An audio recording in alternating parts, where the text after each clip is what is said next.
হাসপাতালের শয্যায় অসুস্থ হাম আক্রান্ত শিশুদের নিয়ে নিরানন্দ ঈদ কাটাচ্ছে অনেক পরিবার।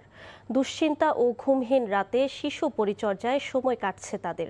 হাম উপসর্গে আক্রান্তের সংখ্যা কমেছে বলে জানিয়েছে ঢাকা উত্তর সিটি কর্পোরেশনের চিকিৎসক। তবে অসচেতনতায় ছোঁয়াচে এই রোগ বেশি ছড়াচ্ছে বলে জানিয়েছে তারা। চিকিৎসকরা জানিয়েছেন শিশু রোগীর সংখ্যা বেশি হওয়ায় হিমশিম খেতে হচ্ছে তাদের। এ কারণে অনেক চিকিৎসকের ঈদের ছুটিও বাতিল করা হয়েছে। এদিকে হাম উপসর্গ নিয়ে ভর্তি হওয়া অনেক শিশু কিছুটা সুস্থ হয়েছে। তবে চিকিৎসকরা জানিয়েছেন আক্রান্ত শিশুদের দেখতে এসে পরিবার পরিজনের অন্য শিশুও আক্রান্ত হচ্ছে। এ কারণে সামাজিক সচেতনতা বৃদ্ধির উপর গুরুত্ব আরোপ করেন তারা। একটা বাচ্চা ভর্তি দেখে আরেকটা বাচ্চাকে এসে ভর্তি করতেছে।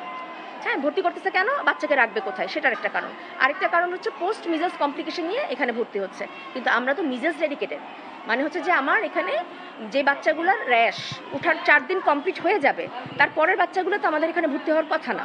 ঈদ হলো গিয়ে আনন্দ, এই আনন্দটা থাকলো না। কারণ বাচ্চা অসুস্থ, বাচ্চা থাকলে কি আর মা বাবার ঈদ থাকে?